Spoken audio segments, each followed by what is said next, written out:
Greetings, my brothers and sisters. Sending gratitude to all of you who are joining in today to accompany us down the rabbit hole of self-exploration through plant medicines. My name is Ryan Sprague, and I'm here to tell you that your frequency is now set and tuned to explore psychedelic medicines and the impact they made among the countless psychonauts exploring the last true frontier. Buy a ticket and take the ride with me as we get true first-hand accounts of the experiences, benefits, risks, and transformations taking place within the ever-expanding world of psychedelic medicines on This One Time on Psychedelics.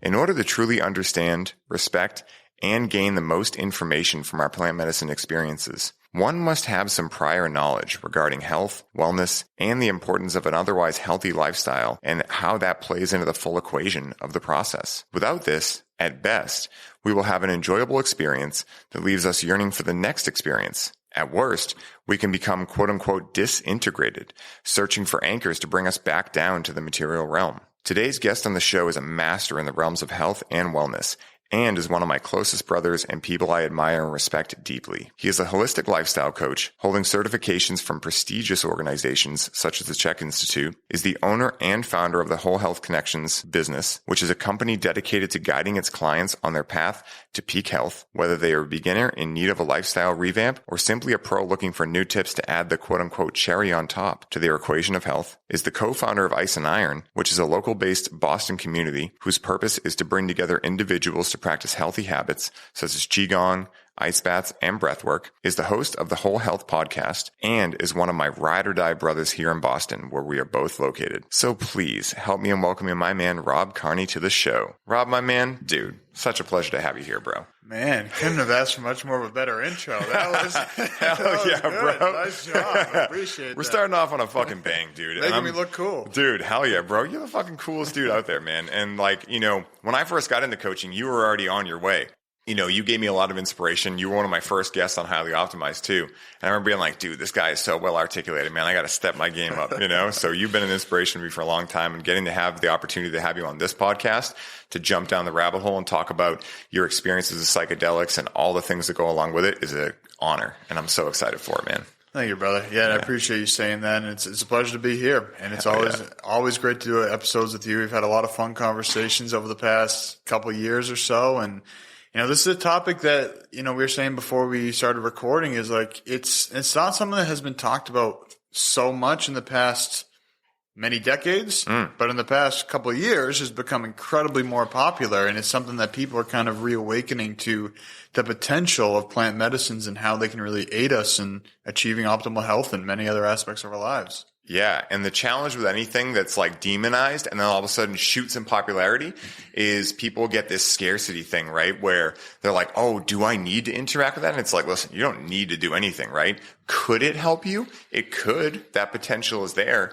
But why I love people that do what you do, right? And people that really specialize in health is that you can be the on switch for people to be able to understand, like, listen, psychedelics are one of the last steps you take, right? You get your house in order first, right? You do all the things you can do. You get your rituals in place. You get your health in order. You have loving relationships in your life. And then when you're at that place and your cup is overflowing, that's the time to potentially use discernment and ask your soul, is this right for me at this time? And you'll be able to know that. I 100% agree. And, you know, the great analogy, like you're saying there, is making sure your house is clean first. Because I think a lot of people say they have bad trips. I can't say I've ever had a bad trip per se. I've had trips that are a little bit scary and trips that I learned a lot from, stumbled a lot on. But at the end of the day, I think it's always a reflection of what's going on inside. And if you go into this experience from chaos, from fear, from scarcity, that light is going to be amplified. Like those emotions you're feeling are going to be amplified. And so, like you're saying, is how can we get our health practices, our mindset practices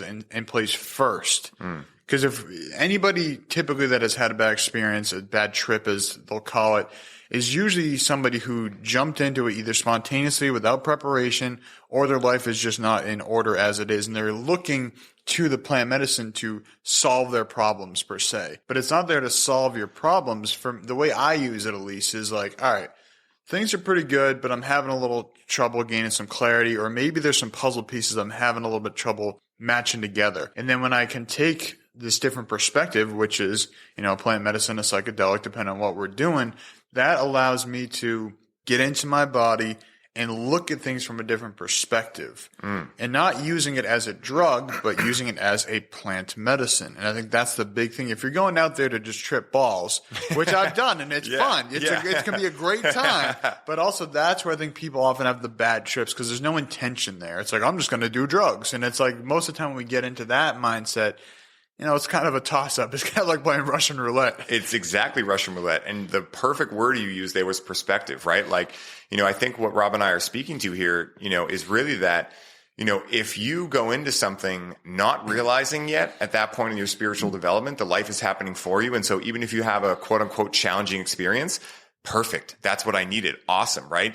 If you go into it getting like nervous, like, am I going to have a good or bad experience? If you have this still view of good and bad in your life, that's a really slippery slope to be playing with psychedelics because like you were saying, they don't solve your problems, but they damn sure illuminate them, right? And so if you imagine that you're going to go into this and have a beautiful, like just fun experience, right? And you go into it without intention and then you're met with like, oh my God, I'm seeing everywhere that I've, been challenged or not shown up in the way I want to be received.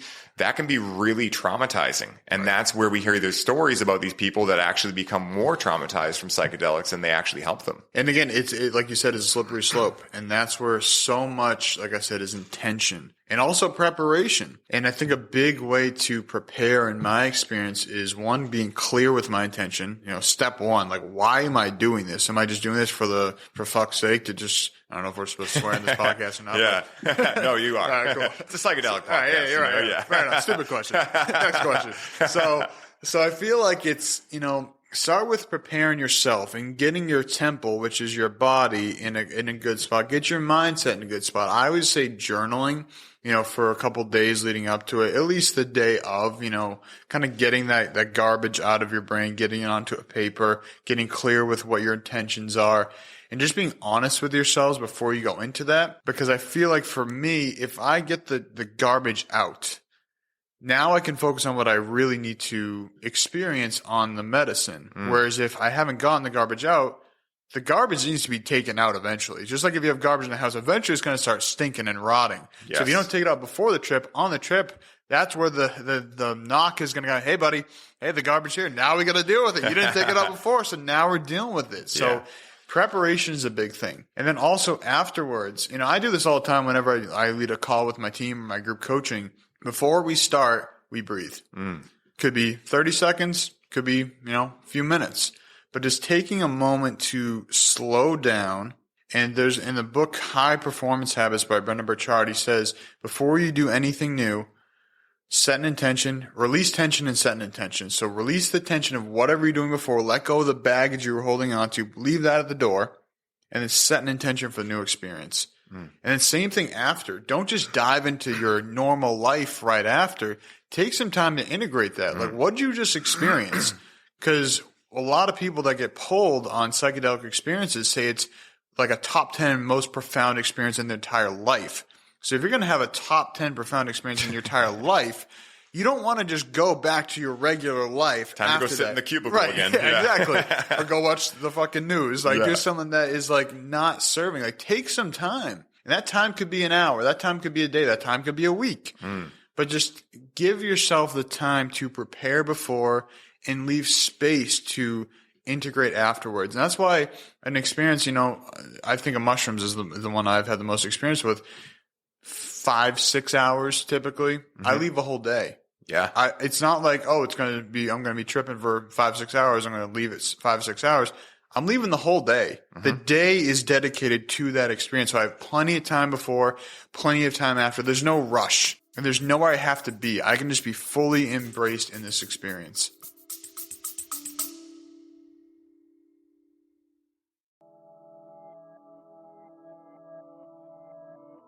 Hey everybody, I hope you're enjoying the show. I wanted to take a quick moment to let you all know that the doors are officially open for the Conscious Cannabis Collective. And as such, this is the last week you can sign up and receive all of the bonuses we're currently including.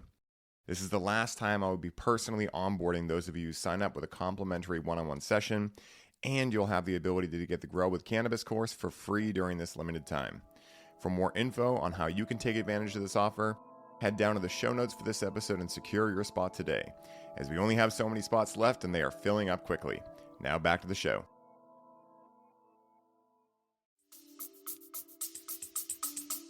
Yeah. I mean, that's beautifully and poetically said because, I've been doing a lot of modern mystery school stuff. I feel like my listeners are probably going to be like, every episode for the last 5 episodes you mentioned this. Like, sorry guys, it's all been in 1 week. All right. But, really what they tell you when you enter any lineage like this, or really like any type of conversation where you're about to like potentially stretch yourself really far, is like empty your cup before you come in the room, right? Mm-hmm. So like whatever beliefs you had up until this point, whatever you believe you think you know about yourself, be open for that changing, yes. Right? And if you go into an experience like that, you're much less likely to see anything as bad, and you're much less likely to go, that was interesting. I don't know if I choose to believe it, right. But I'm curious about it and I'm open-minded to it, right? And I think that the secret superpower of things like cannabis and also more powerful psychedelics too is being able to give you the gift of being open-minded, right? Wise is the man who knows he does not know, right? What does that actually mean? Well, the wisest man realizes he does not know anything. And so therefore, he's willing to learn from anyone, right? The Christian, the Jew, the mom, the dad, the female, the male, the priest, the rabbi. I mean, no matter who it is, there's pertinent information there that could potentially help one's experience of life become more grand and great. And I think that's one of the biggest challenges that I see in society right now, and why I get a little nervous around like this explosion in popularity with regards to psychedelics, because we are in a very left brain dominant society. Mm-hmm. And it's almost like, to put it in a different context, like we're almost the least set up as a collective for these medicines in the whole entire evolution of the human species, right? Like we are so addicted to the material realm, and that this is what it is and this is all there is, and we're just kind of existing here. We woke up and all right, now we're doing this, and tomorrow, I'm going to go to this party and that. And don't get me wrong, those things are great, right? Be here now, as Ram Dass says. But like, if you fail to realize the bigger picture going on, or you fail to at least be like, I don't know what's going on, but I'm curious, right? Then when you go into experience, you can have a very traumatizing event, right? Absolutely. Because then all of a sudden you're like, I think I felt what people call a soul, and I thought I was an atheist and all these things. And so like, that's why it's very important to empty that cup. And I think that's where, like we're saying, is a lot of the holistic lifestyle coaching comes into hand, before and after, is because if we can look at things, like you're saying, not labeling things as good and bad, everything just is. The good and bad is all a matter of our perception, because you and I can be looking at the exact same view. We're driving in a car together. We're in the mountains. It's raining out. And I'm sitting here saying, I can't believe it's fucking raining. Like, what terrible luck. I just wanted to see the sunshine today. And you're like, wow, look, there's a rainbow over there. Wow, look at those clouds. Like, look at the mountains and the rain together. The rain makes me feel cozy. Yeah. We're looking at the same thing. So the rain isn't good or bad. It's how we are each interpreting that and choosing to label that. So that's what I think is really important while we're on just this journey of life in general, is that I think it's very easy to get caught up in, this obstacle, this challenge is bad. I don't want to deal with that. This is challenging. That's a bad thing. What if it's just there? It just is. This is just part of life. There's ups and downs. There's, nothing is linear. The seasons, look at nature. That's what I would say. Come back to nature. Nature works in cycles. There's day and night. There's, winter, spring, summer, fall. Then it goes back to winter. And it's this cycle.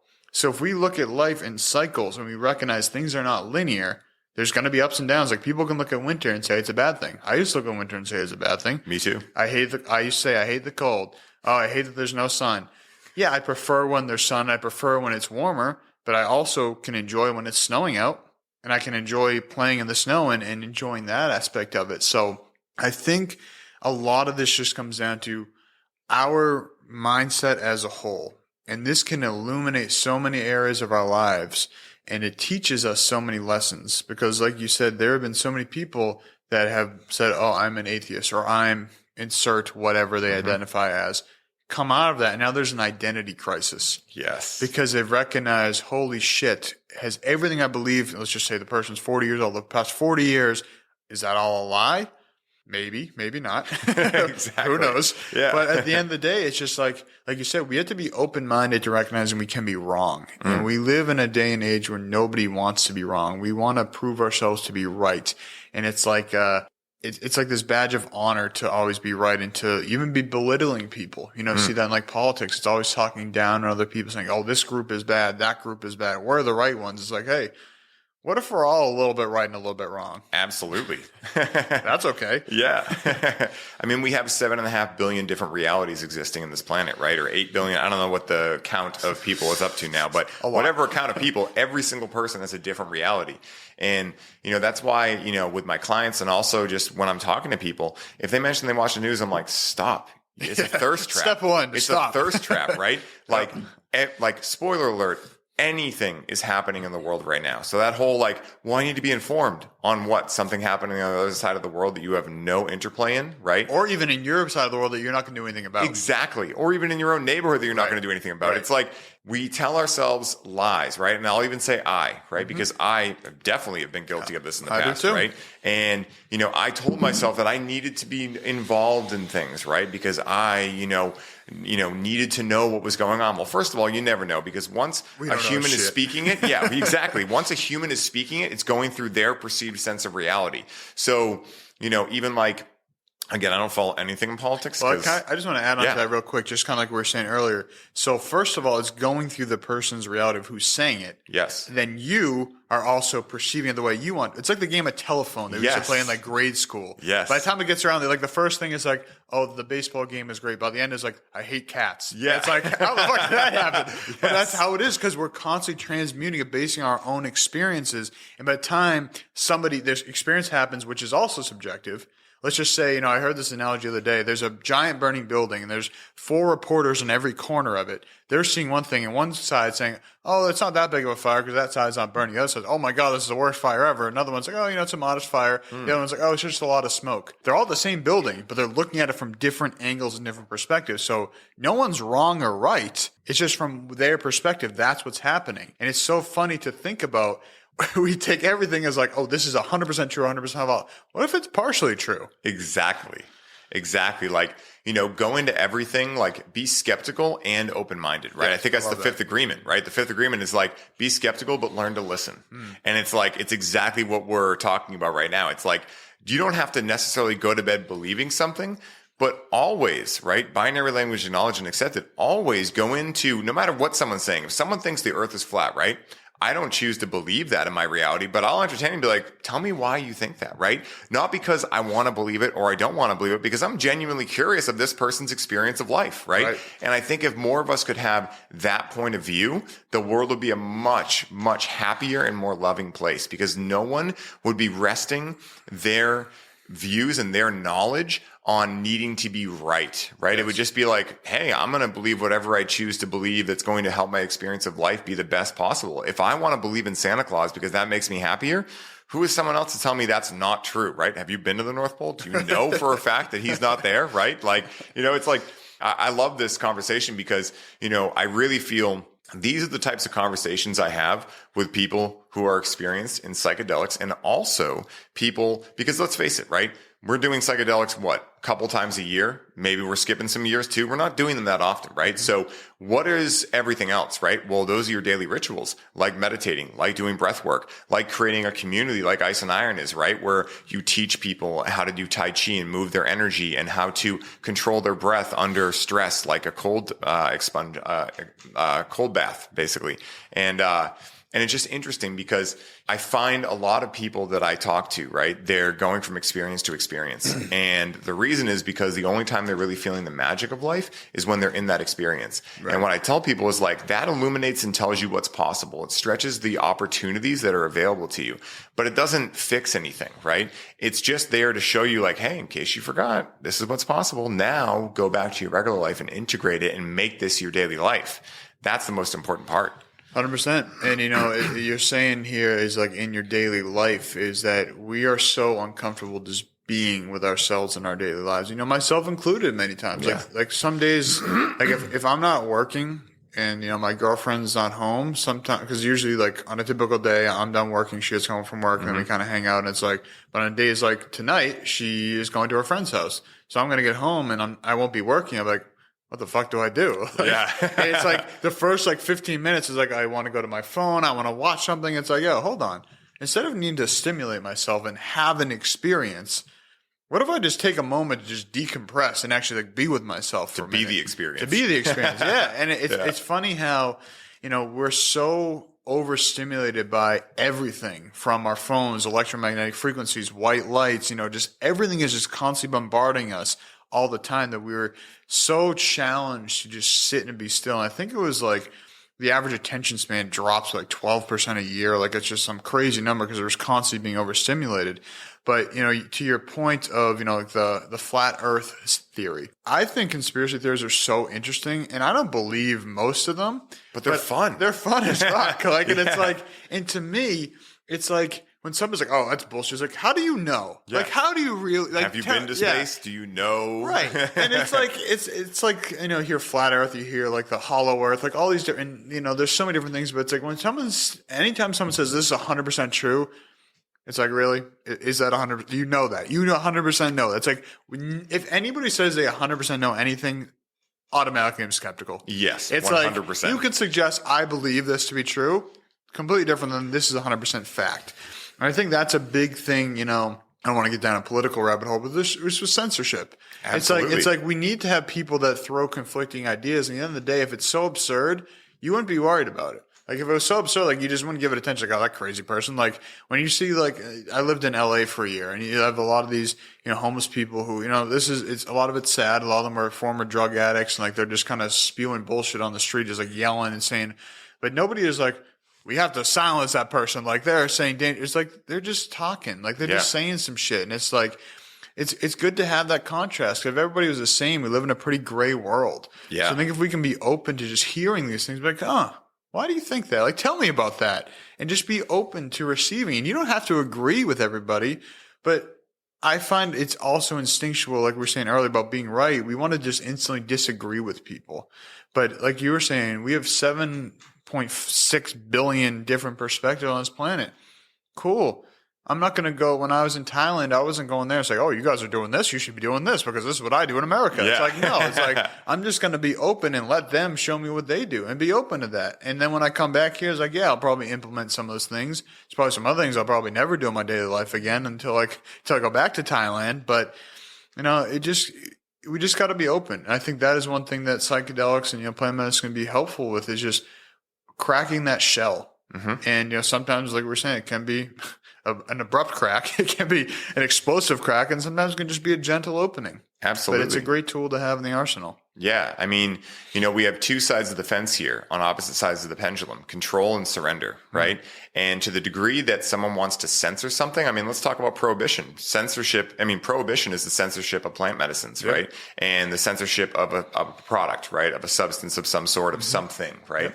Yeah. And when I look at people that are fighting for censorship, I go, oh, that's a person who has a weak mind right now that can't handle like someone with a different point of view. Right. Because ultimately they know that they don't know, but right. they're so scared of admitting they don't know that they're willing to silence other people to keep them from having to hear opposing views, right? That is a weak-minded person. Like, that's what I choose to believe. I don't know that, but that's what I choose to believe. I agree with you. And because again, it just comes back to is like, if it's so absurd, it shouldn't bother you that much. You should just laugh it off, like, oh, this crazy, silly person, like, whatever. Mm-hmm.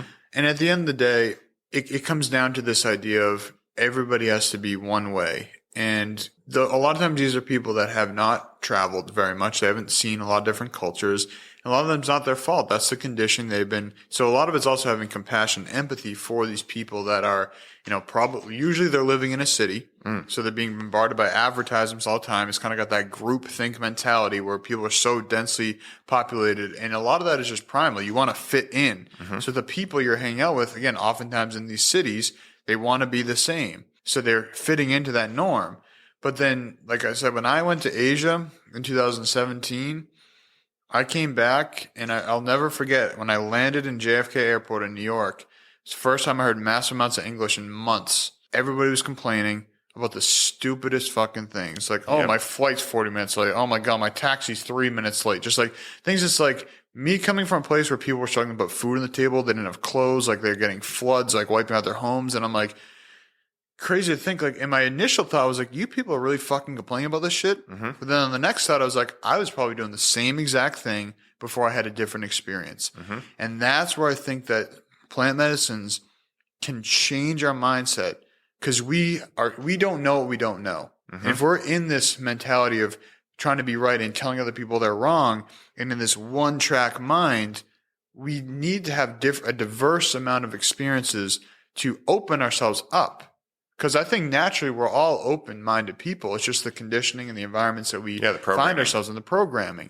So if you're not able to travel, go to Asia for 4.5 months like I did and buy a one-way ticket and do whatever the fuck you want for 4 months so your bank account runs dry. Like, you don't have to do that. Because inherently that's a risky thing. Not everybody is able or willing to, put themselves out there like that. I don't blame them. I don't know if I would do that right now. I was 23, 24 when I did that. Now I'm 28. So it's like, I'm in a different place in my life. I don't know if I do that right now.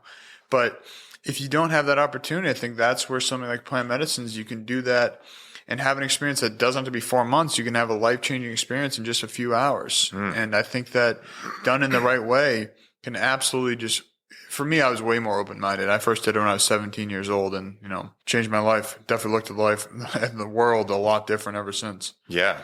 I mean, I'll be the first to admit, that I was a very weak-minded person for most of my life up until around the time that I started becoming interested in plant medicines. Now, I didn't do them when I became interested because I still had a lot of fear. There was still a lot of stigma in my head of what would happen in my brain when I interacted with these medicines. A lot of the things that the DARE program, wrongfully spit out. And what a strange program thinking back to that. It's like, you're going to bring drugs to school and then tell people that bad drugs are bad, but why do you have them then? It's like, it's just such a strange idea. But really what allowed me to break out of that weak-minded state was first admitting I don't think reality is showing up the way that's going to serve me.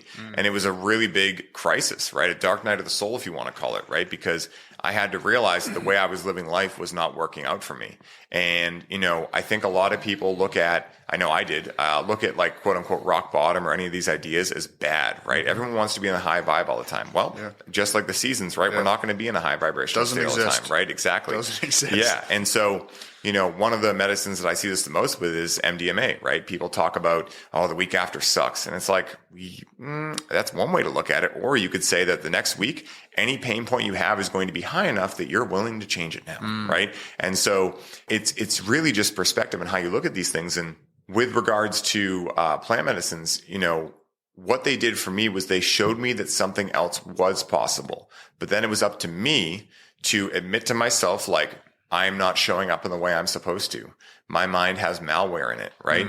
And then from there, it was like reaching out to holistic coaches and working with people that were at least one step in front of me, right? And I think that's like the thing that, it took me a long time to realize as a recovering perfectionist is that as a coach, as a guide, there's no coach out there that's perfect, right? If you find one that says he is or she is, run for the hills because that person is lying to you, right? But at the end of the day, I think it's actually the opposite that makes coaches so powerful because I readily admit to my clients, I don't know everything, right? I've figured some things out for me in this moment that work, right? Tomorrow they could discontinue working. But what I am able to realize is where people are running amok, where they're stopping themselves, where they're halting their development, where they're falling into a limiting belief, where they're falling into a limiting story. And I know you do the exact same type of work where you can just see someone and realize if they're falling into a disempowering pattern, if, they're saying, yes, I want to be healthy, but it's like, why are you eating McDonald's 3 days a week? Well, I had to go get my workout in. It's like, okay, well, what else are you doing in your day that you can't prioritize eating healthy and working out, right? If those are two things that matter to you. And so it's coming from a place of we've been there. We know what that's like. Those thoughts still come up in our head. We just have a louder voice now because we pay attention and we commit to ourselves in daily rituals and practices with community. And we are honest with ourselves. Those thoughts still come up. They're still there, right? And when I go into psychedelic experiences, I'm excited to meet those thoughts, right? I'm excited to love them because you know what? They got me to a certain point. And also they're a great opportunity when that thought comes up of, are you going to lose your mind? I immediately realize, oh, there's that thought again that's telling me that I don't have faith in myself, right? I have complete faith in myself. Thank you for reminding me. And I think that's so powerful.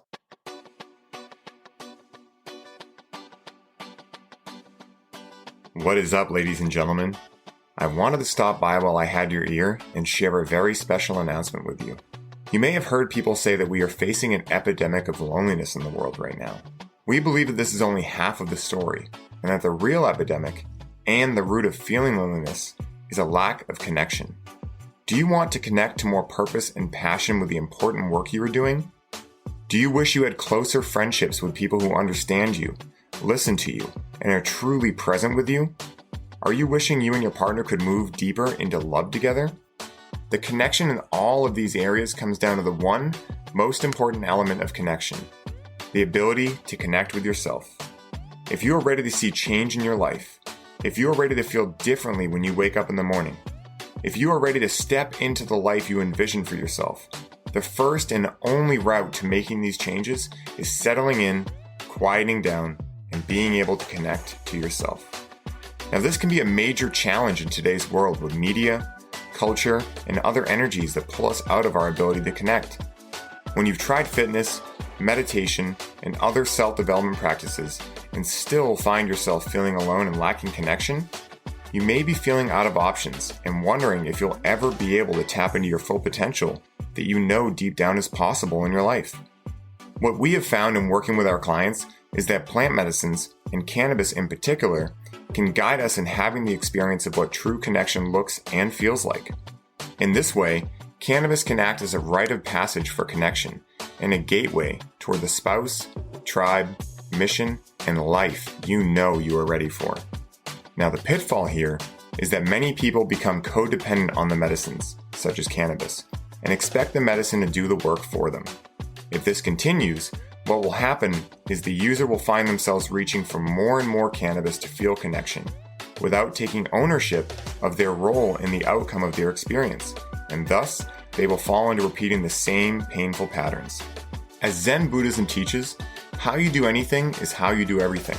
Therefore, if this painful pattern is showing up in your relationship with cannabis, it is likely a reflection of the same patterns you're experiencing in your friendships, romantic relationships, business, and your relationship with yourself. Learning to work with cannabis effectively will supercharge your experience and will help you get the result you are actually seeking, which is connection. We created a program to support seekers and high achievers like you in doing exactly this. To learn how to work with the healing power of cannabis to connect you back to yourself so you can unlock purpose, passion, and creativity in all areas of your life. What this program will give you is the long-lost user manual for cannabis. This user manual will teach you how to connect with cannabis correctly so that the plant can act as your spiritual aid and ally in life, just as our ancestors understood and practiced.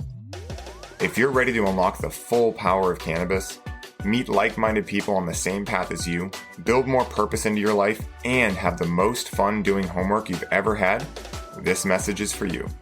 To learn more and qualify for your spot in the program, hop over to our Instagram profile at highly.optimized and book a discovery call. The conscious cannabis revolution is here. Will you be joining us? Sending all of you love. Enjoy the rest of the show.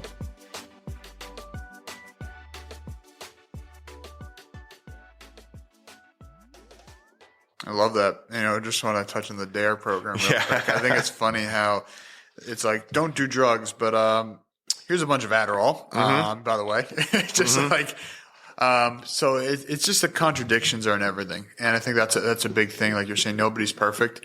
And I think that the intention of a lot of these programs is good. Like they don't want kids doing drugs, but it's not so much. It's a great intention. Yeah. But it's not about education. It's more about fear programming. Exactly. It's like, these are bad, don't do that. But here's one that we say is okay. And it's like, so wait a second.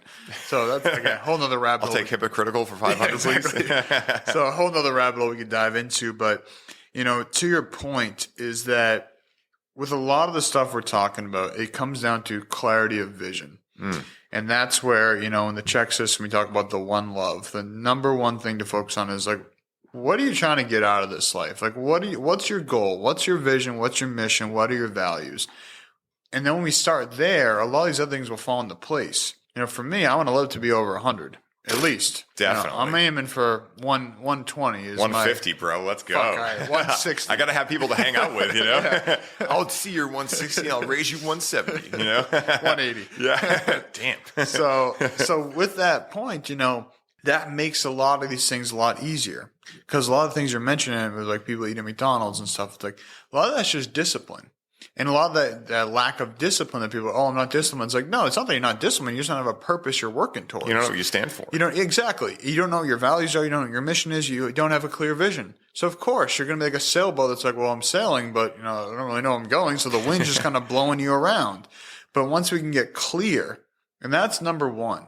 And that's, again, like I was saying earlier about before you do a plant medicine journey, exactly. Have your vision. What is your intention? And not just for that, but take that, like that's a very micro, example. Mm-hmm. But taking the macro is like, what is your life vision? And you don't have to say, this is my life vision. I'm going to stick with that the rest of my life. It's going to change. And it's always changing and evolving. But it's the main vision that drives us. Like for me, my main vision is I want to have my own homestead of 200 plus acres, growing a lot of my own food, have hunting grounds, have spring water, running water, like be able to sustain myself and make it sustainable, have high quality food available, be able to have a retreat center. I can host events and all that type of stuff. But also I realized this pretty recently, the past few months, because I was feeling a little unmotivated. And I was like, what's going on here? Let me dive into that. And I realized that, yes, that's still what I want to do, but it's not the next step. I want to travel a little bit more first and figure out where I want that vision to be.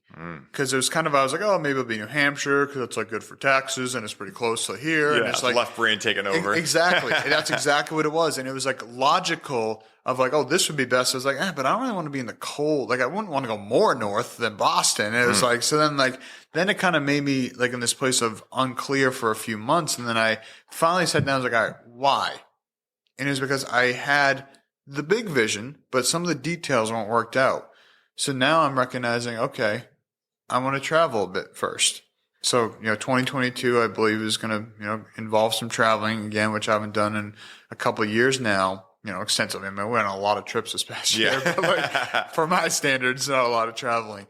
So, recognizing that is like when we have that clear vision, that's great, but it's also going to change and adjust. It's like, that's still my main vision. But now I realize, hey, there's actually a little step I want to do before that. And it still leads to the same vision. But that motivates me every single day if I'm having those days where I'm down, which we all have days that we're down. There's days that I'm like, what am I doing with my life? Like, am I really in the right place? Should I be doing this right now? Just like, what am I saying? Does that even make sense? Like, so whenever we're questioning ourselves, it helps me when I remind myself of my vision and my purpose. And that very quickly breathe a little bit, remind myself of my vision, my purpose, get back. That helps me get back on track a lot quicker than if I'm just kind of the sailboat that's going aimlessly. Yeah. And one of the things that I've really realized in doing plant medicines is that these medicines have a conscious, right? They're very high level consciousness beings, right? And so, one of the things for me is that if we don't have this clear vision, right? If we don't have our intentions, then it's almost like we show up to school with no homework and the teacher's like, the fuck, man? Like, you don't even know what we're teaching today because you didn't do your fucking homework, right?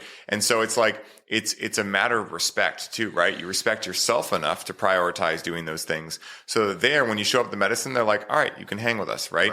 Doesn't mean it's going to be an easy trip, right? You can still have all the same challenges, but at least you've done the prerequisite work, right? Like for anyone listening, if you're interested in psychedelics and this is something that calls to you, just think about like, are you the type of person that shows up late to meetings? Are you the type of person that, doesn't do your homework? Are you the type of person that, lies to your partner and, cheats and does these things and steals, right? Like, if you're not that type of person otherwise, then how you do anything is how you do everything, right? So it's the same thing with getting clear in your vision, really understanding what you stand for, and why you stand for those things, right? Like, my 3 core values are honor, liberation, and trust, right? And I know why I stand for those things, right? I honor myself because I know that it's as within, so without, right? To the degree that I honor myself is the degree that I will honor everything in my life. And I will also only accept that from people around me, right? If someone is disrespecting me, I'm not going to hate on them. I'm going to wish them well, but I'm going to honor myself and realize that's not the energy I want to be around. Right. Liberation, right? I free myself from the shackles of my mind, right? I free myself. I liberate myself in every single decision I do.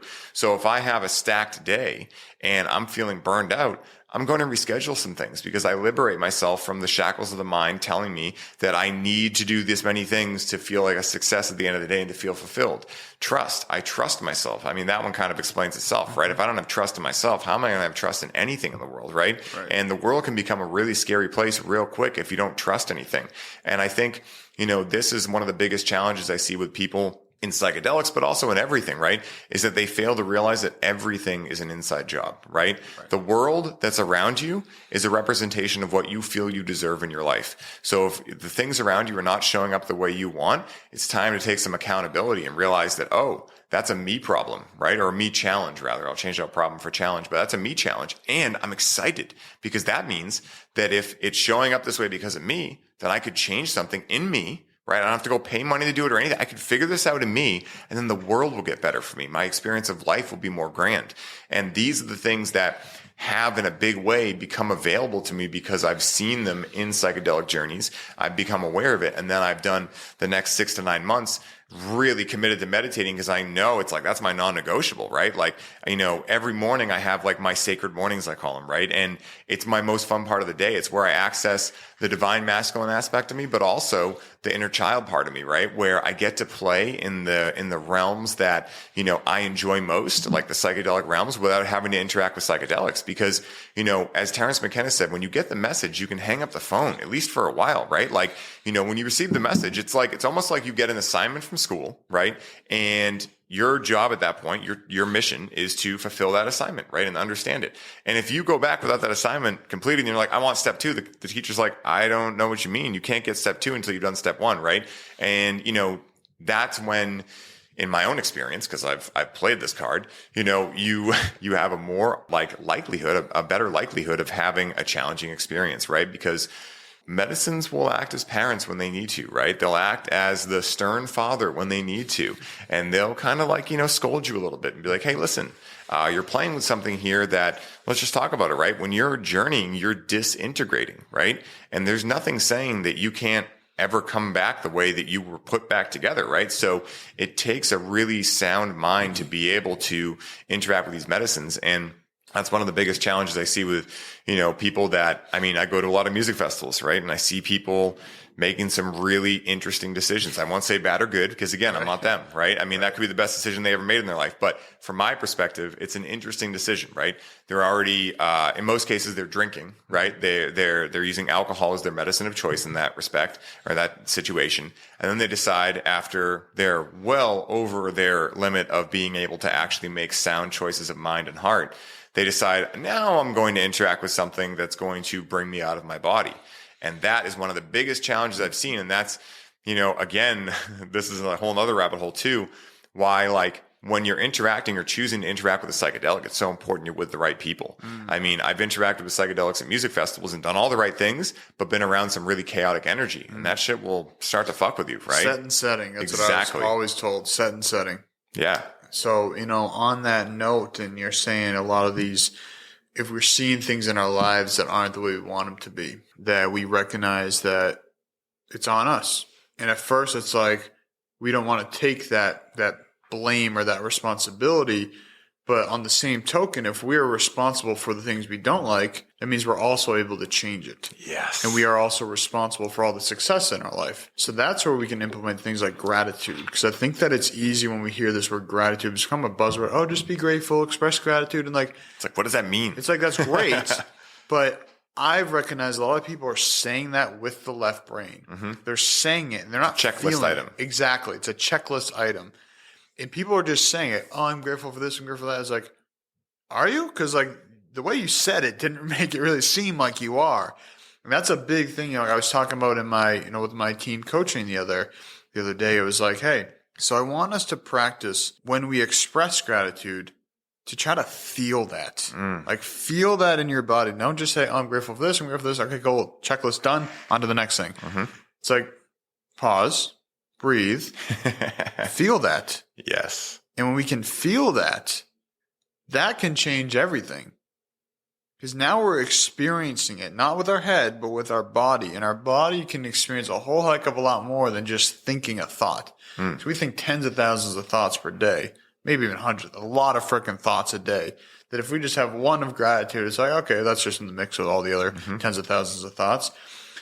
And so for me, when I feel that gratitude, one, it gets me to the present moment. It puts things in perspective, like we were saying earlier, that, hey, I'm actually in the right place. Things are actually going a lot better than if I'm in this funk and I'm thinking things, the world is falling, I'm in the wrong place, whatever. It reminds me, hey, I'm in the right place. And also, it's a great way to look at the past in a positive way. Because I think a lot of times when we look at the past and we say, oh, don't worry about the past, don't think of the past. It's like, the past isn't a bad thing. And I think in a lot of the spiritual world, we say, just be present, forget the past, don't worry about the future. It's like, well, we can look back on the past and be grateful for it and say, hey, thank you for getting me here. Like, I appreciate all the lessons I've learned. I appreciate all the experience I've had.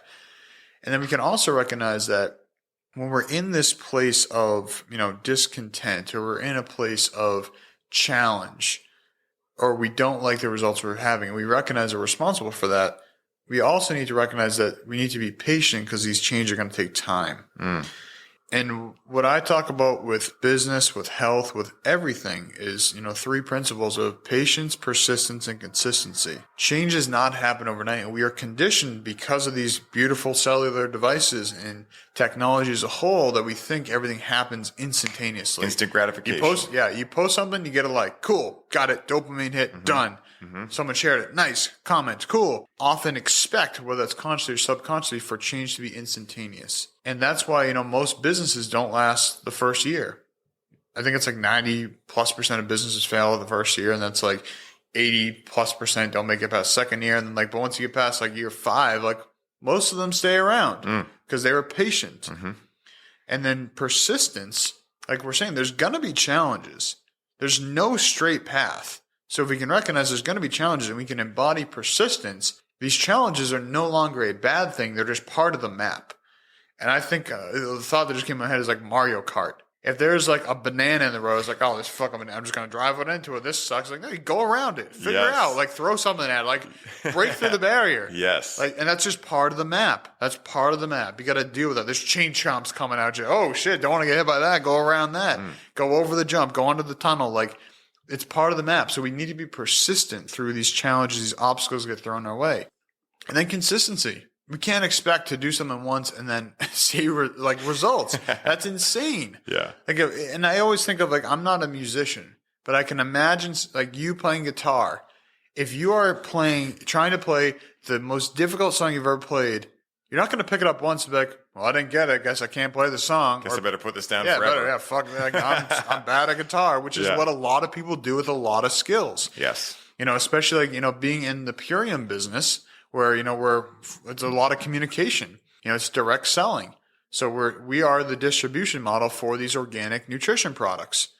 And someone will reach out to one person. They'll say no. And well, I'm not good at this. And it's well, first of all, what did you say? Because your first time is probably going to be the worst time you've ever engaged somebody about this. And then you say it 2 times. You say it 10 times. You have these conversations 100 times. And now there's some level of proficiency. But, there's the idea of the 10,000 hours to mastery.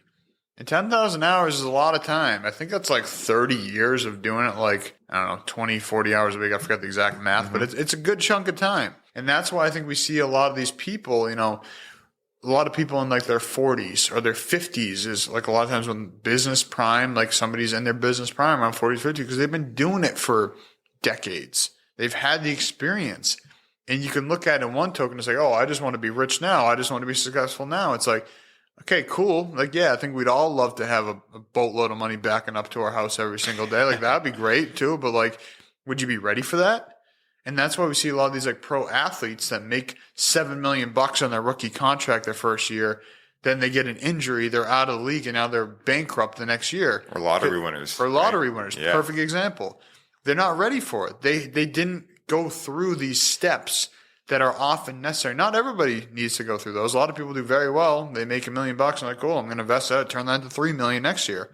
There's always those, but the average person isn't patient, persistent, and consistent with the goals they're working on, and they give up too early. And I think of the vision of, there was, some gold mining person bought a gold mine that was really successful. They made some money for a short amount of time. Then they dug for like 3 months with nothing. And they said, well, this gold mine's dry, sell it. Some guy comes in there. I think it was legitimately like 8 feet away was like millions of dollars worth of gold. And it was just like they sold it because they gave up. And had they gone for like 8 more feet of digging, they would have found millions more dollars, but they gave up too early.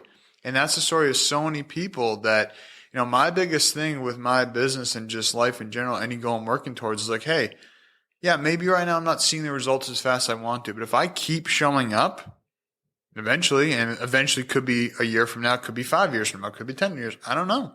And that's okay. Mm-hmm. If I can enjoy the process and recognize, hey, this is the journey I chose to be on, I'm 100% responsible for this, the time frame's irrelevant. Absolutely. Time isn't real. Yeah. Haven't you guys seen Joe Rogan? Time's not real. It's like, you said so many amazing things in there, and I took some notes too. And this is like, again, what plant medicines have helped illuminate for me. They didn't help me embody it, right? But they gave me the awareness that it was out there, which is, do you see things as problems or opportunities, yes. Right? This is why language is so important too, right? And that's one thing I just want to interject. That's something I've really enjoyed about spending time with you is how intentional we are. And like the people in like the Enlifted community, I really appreciate how you correct yourselves in front of other people about your language. Yeah. That's something I pick up because I will recognize that a lot of times in my brain, and I'm like, oh, next time I'm going to say it. But you in particular, you say, oh, I didn't mean that. Let me change. And you change it on the spot. So I just want to acknowledge the fact that you are very intentional. Thank you, bro. Hell yeah. Well, dude, it's like, for me, I realized real quick, especially being part of the Enlifted community too, they're all doing it. So I never felt weird doing it. Right. But also it's like, it's empowering the people around you, right? Because it gives them permission, right? And, let's talk like as coaches, what are we really? We're permission slips for people, right? We're permission slips that allow people to realize like, no, it's okay to feel that way. Go feel it, right? And you talk so beautifully about, feeling, right? And feeling into what you want. And this is once again something that plant medicines have helped illuminate for me really well. And then it was up to me to do the work when I came out of it. But let's talk about like, what our greatest human superpower is as a human is imagination. And, if you ever watch a child, they don't care if they have $1 million in the bank. They don't care if they have a new Ferrari. They don't care if they have a house, right? They're just excited to be there, right? They're just happy to be there. They just want a fresh diaper and some good food. Exactly, right? They want their basic needs met and they're good, right? And so what is that, right? Like why?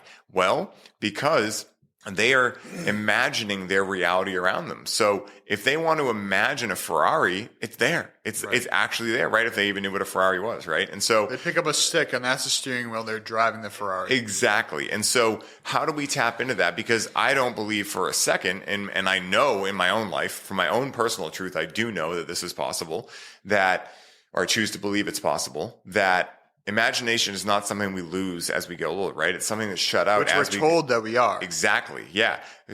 Get back to the real world. All of these things that are hurting people. That's all it is, right? Other people have had their dreams crushed, and now misery loves company, and they want you to believe the same thing because 100%. That's what's going to help them feel on the same level and not get triggered around you. Right. I mean, we could get into a whole rabbit hole about the whole trigger thing and how people are now seen as a badge of honor that they got triggered. I'm like, you guys know that's just because you're offended right? Doesn't mean you're right. Exactly. Yeah. And it doesn't mean you should share it. That's something you should keep under wraps, right? And figure out what's going on there. Okay. Unless it's with your coach, and then share it. But really like, how do we create our reality? It's being able to feel like it's really happening. So then we can create an imaginary realm, which, since we're multidimensional beings, exists out there in the quantum realm. They're even proving this through the quantitative science that so many people worship these days. They're actually proving this. What the great mystics and metaphysical teachers have talked about for a long time. I mean, look what Joe Dispenza's doing, right? He's perfectly bridging science and spirituality, right? Yeah. Quantitative and qualitative science. And, he's talking about the process of manifestation. What if, and I'm going to say this as if I'm asking Rob, but I know Rob already knows this, and I imagine pretty much everyone listening is already going to know this. That's why you're listening to a psychedelic podcast. But what if I told you that you could have anything you want in life, right? But that you didn't know, you weren't going to be able to know how you got there. That is manifestation in a nutshell, right? Or it's when. like, exactly, or when, right?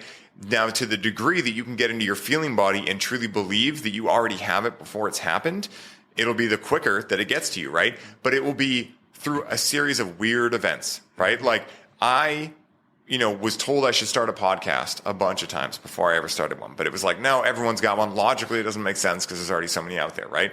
And then one day I started feeling like I wanted the podcast. And actually what it was this dude right here, this got brought up the other day, came out to an event that I was hosting when I was a infant compared to what I am now and what I see myself as now. And he heard me speak and was like, hey man, I run a studio. You should start a podcast. And it was almost like he was my permission slip. I was like, really? You think I should? That's cool. And he was like, yeah. And he was like, yeah. And I was like, all right.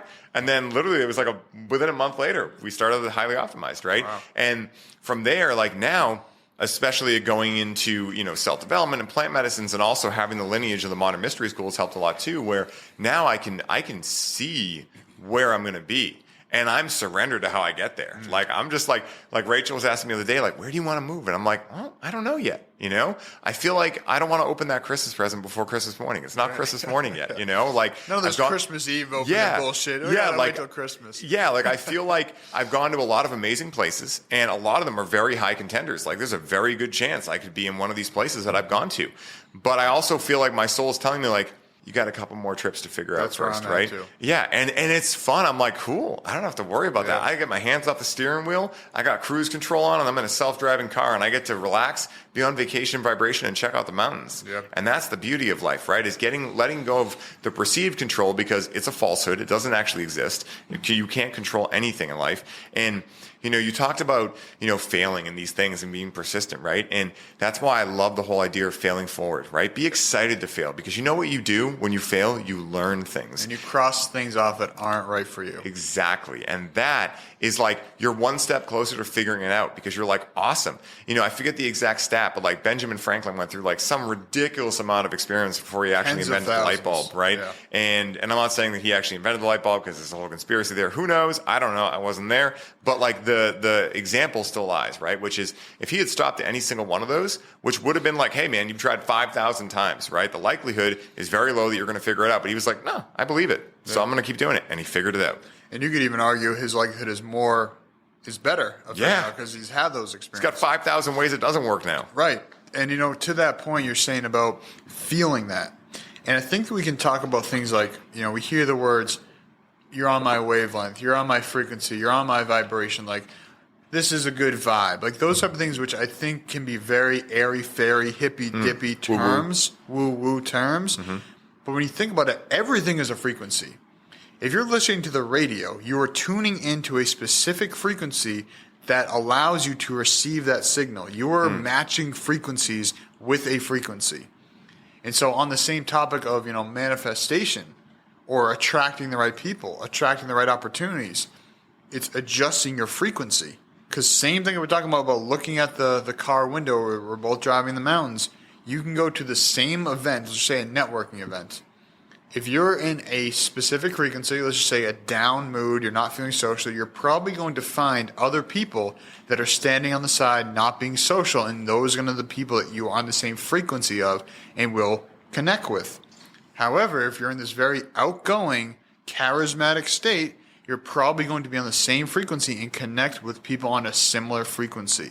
So I like to talk about the fact that it's become so woo-woo to hear the vibration, frequency, wavelength, whatever.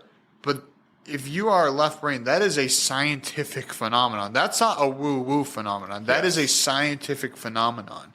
And so the way that I look at manifestation, which I also think is such a buzzword nowadays, that has become so, just manifest it. It's yeah.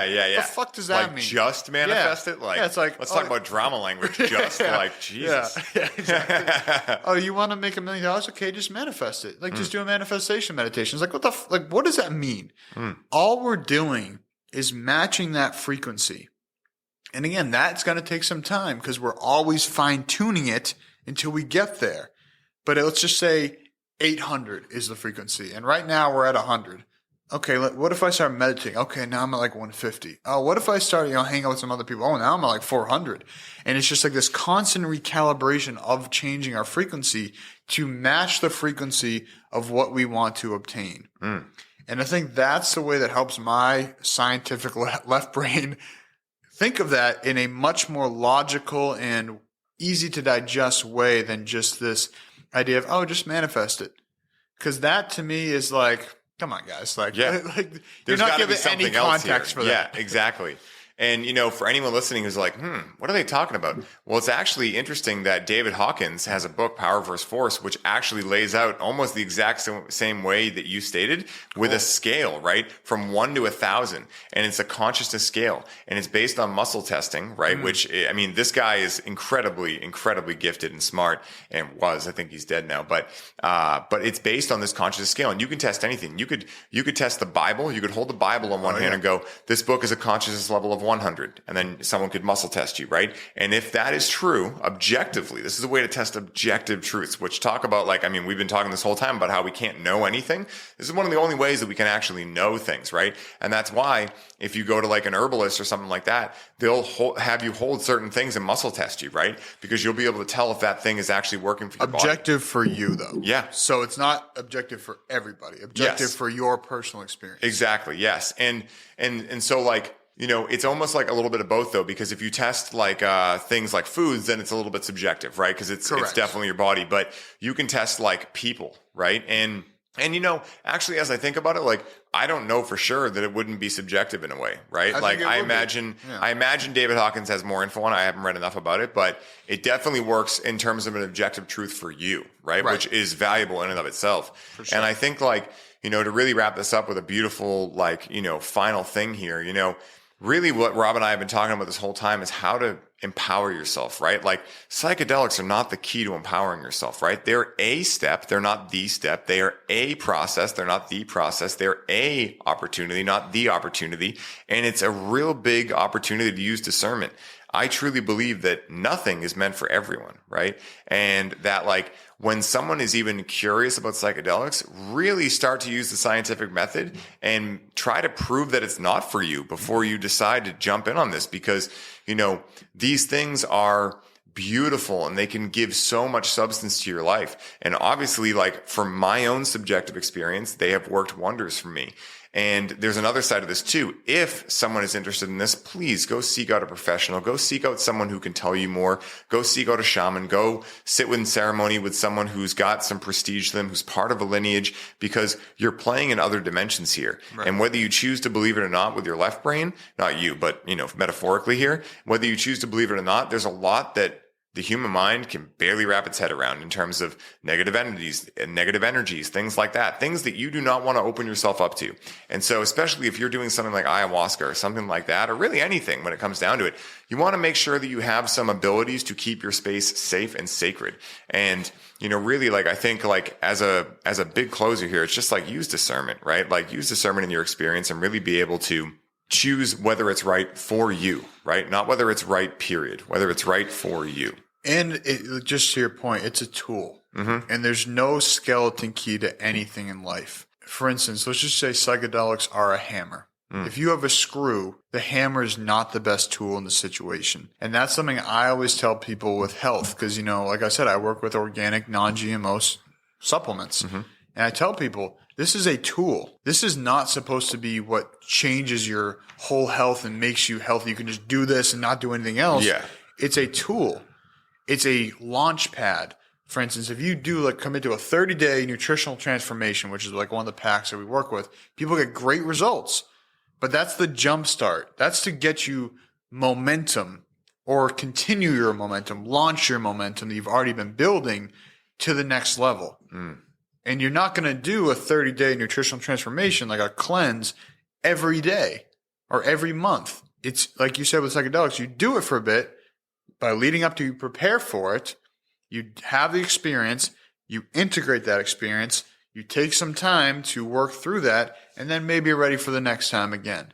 And it's the same thing with psychedelics. It is not something, again, maybe for some people out there, it is something you want to do every single day for a month. I don't know. I wouldn't suggest that. Who knows? Yeah. I wouldn't suggest that. There's 7.5 billion people. The chances are pretty high. Someone's probably done that. It's been great. So, but point being is if we can use this as a tool in the toolbox, and that is my biggest thing as a coach, is my job is to give people tools for their toolbox and build up that toolbox so you're equipped to deal with challenges, deal with obstacles, and just deal with life as it comes at you in a more effective way. And psychedelics are a great tool in the toolbox, but they're not a skeleton key, which I think is easy, like you said, with this uptick in popularity. it's very easy to hear somebody talk about, oh, I had this great experience in ayahuasca. And then it's like you hear somebody saying, oh, I'm going to like my friend's apartment. We're doing ayahuasca. It's like, it's probably not the best place to do ayahuasca, but now that's happening. Yeah. And like you're saying, that is a little bit scary. So, I hope that anybody listening to this recognizes this is a tool, but it's a very strong tool. And it needs to be treated with respect, appreciation, and humility. Yes. It can kick your fucking ass. Yes. I've got my ass kicked when I did 6+ grams of penis envy mushrooms, and that's a strong strain. And I thought I was the first one of my species to be walking on this earth. I was seeing like fucking demons coming at me. I was making faces back at them. And then I was like, I was going to pee in the woods, had my dick out for like 10 minutes while I'm pissing. And my friend's like, yo, you put that away. Yeah. I was on a different planet. Yeah. And that was me already having a lot of experiences. But if that was my first one, that could have been identified as a bad trip. For me, it was just a learning experience. It was just like in hindsight, like, Jesus, I can't believe I did that. What a shit show. But I learned from it. Yeah. But if that's, someone going into it and doing a huge heroic dose on their first try, that's not the right tool that you need. So just use the medicines as a tool when appropriate, in the right setting with the right people, the right environment. Get yourself ready before. Take the time to reintegrate after. Like we've been saying, is allow these lessons to implement across your entire life. Before you do anything, before I came here, I sat in my car for 30 seconds and just, relaxed, chilled, breathe, and just get myself ready, set the intention. And then after this, I'll probably, on the walk back to my car, kind of just be reflecting before I just dive in the next thing. Probably have a little silent car ride for a little bit and integrate. So these principles we learn in a psychedelic experience mirror daily life and vice versa. So it's not about having a psychedelic experience, in my opinion, that you just do and now your life changes. Like, how can we make this a part of life instead of a separate piece that's like this giant event, which it can be, but how can we integrate all these principles and weave them into this tapestry of life? Take the lessons and weave that into the daily life and vice versa. And I think that's where I really look at is how can we create this beautiful tapestry of our lives by integrating things from different cultures, different ideas, like we're talking about earlier, different experiences, and just weave it all together and making our own unique tapestry from all the experiences we've had. We're making a chili. We're not making celery, right? It's like, we're mixing things together to be able to find what works for us, right? As individuals. And I love that, man. Tell the people where they can find you, man. Where can they find the Whole Health Podcast? What do you got going on? Drop it all, bro. Yeah, well, I appreciate you having me on here, dude. As I said, it's always a pleasure to be chatting with you. And I appreciate, it's cool to be on this podcast too, because I've been on the Highly Optimized podcast, and it's nice to dive a little bit deeper in psychedelics. Obviously, we talked a lot about, personal development, health, and life in general, because it's all connected. Yeah. It's all together.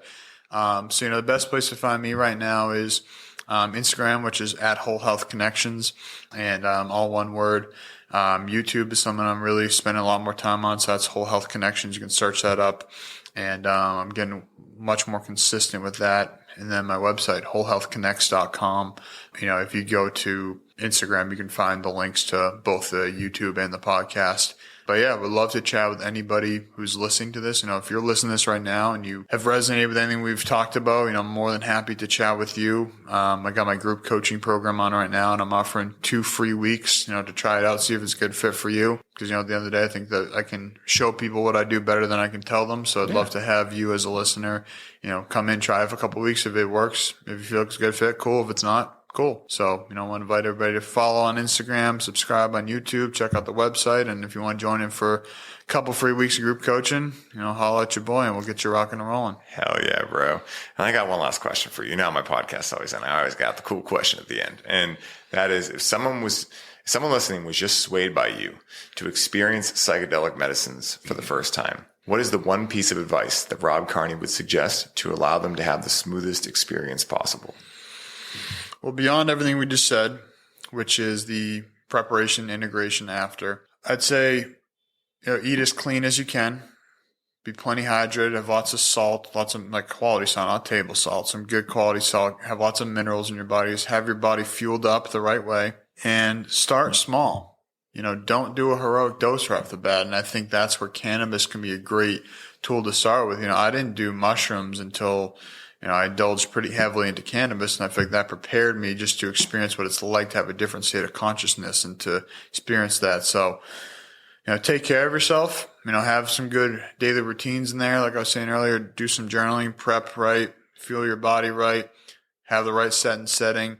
Start off small. You can always do more, but you can't always do less. You can always add. It's hard to subtract. Yes, it is. So that's what I would say. And, just make sure you do it when the timing is right. Because I think timing with life is really essential. Don't just do it because other people are doing it. If it doesn't feel right, don't do it. And when it feels right, give the experience. And it may never feel right, and that's also okay. This doesn't have to be for you. So don't do it out of pressure. Don't do it because it's cool. Don't do it because it's popular. Do it when you feel like it's right for you. Hell yeah, man. Sovereign beings, right? Discernment. It's the name of the game.